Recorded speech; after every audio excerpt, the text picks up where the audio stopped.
Thank you, David. Look, before I go any further, can I just say, Stuart, you're a courageous young man. Your brother Thomas would be so proud of you, mate. So proud of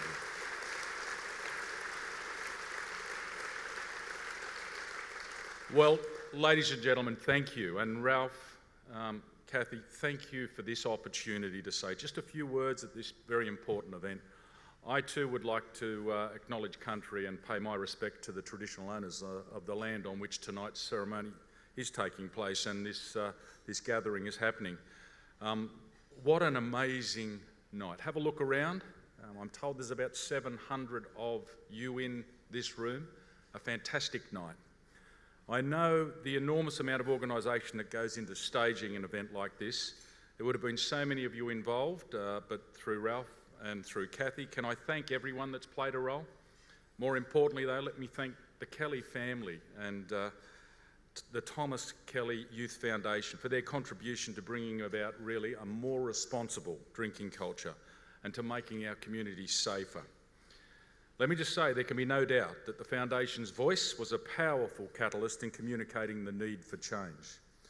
To acknowledge that if we kept approaching things in the same way that we always have, we'd continue to see the same outcomes.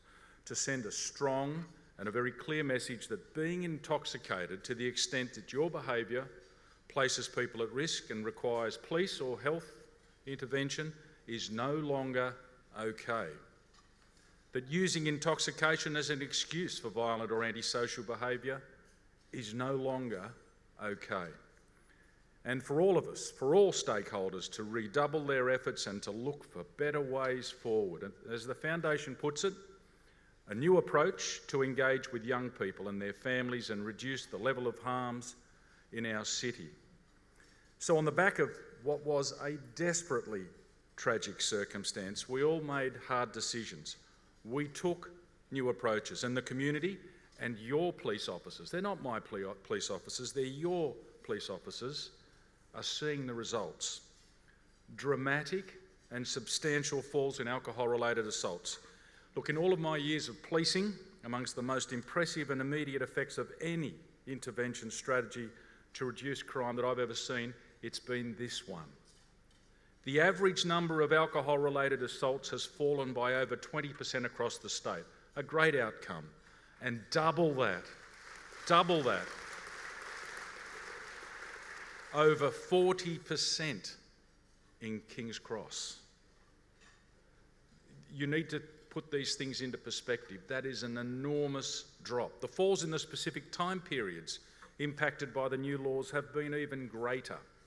Now, I'm sitting next to Lord Mayor Clover Moore, and let me say, we've walked this journey for a long time, and she knows, like those that have to administer this town, that there are certain hours which are dangerous. Well, there were at least, the witching hours, between midnight and about 6 a.m.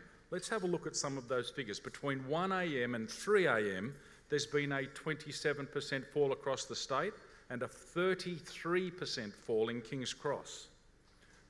Yeah, these are significant numbers. Between 3 a.m. and 6 a.m, there's been a 29% fall in New South Wales and a staggering 60% fall in King's Cross. Now, I saw those figures. Again, I had to pinch myself, and I had to go back to Don Weatherburn, who is a hard marker, let me tell you, when it comes to measuring these falls and statistics, and he confirmed them for me and has continued to do that. In King's Cross, the number of alcohol-related assaults between 3 a.m. and 6 a.m. now equates, wait for it, to about 1 per week. 1 a week. You know what that means? That's countless numbers of our young people who've been spared. They've been spared from becoming victims of senseless and violent assaults like the one that took Thomas's life. Right now, as you sit there and I stand here, somewhere in Sydney, a family sitting down with their son or daughter, they're doing the things that you would expect. They're eating their dinner, watching probably some television, catching up on their day. The simple things that we all take for granted, just as Ralph and Kath and Madeline and Stuart should be doing right now with Thomas. And while they'll never know it, that son or daughter is still with us because of what happened to Tom. A life has been saved. Let me assure you, there can be no doubt about that. And many, many more spared injury and the trauma that they may have had to carry throughout their lives. Just like Stuart said, that scar, which is just below the surface.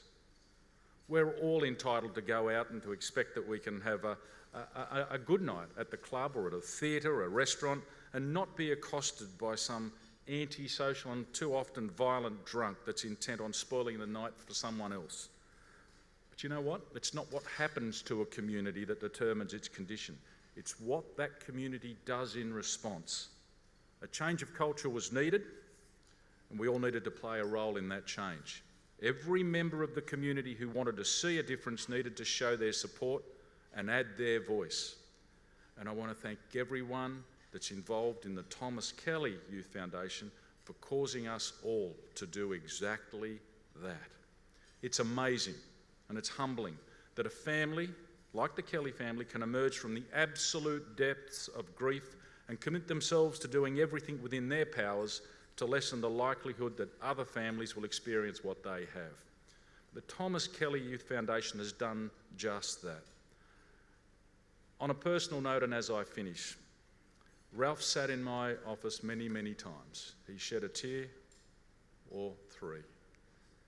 But he's always been determined.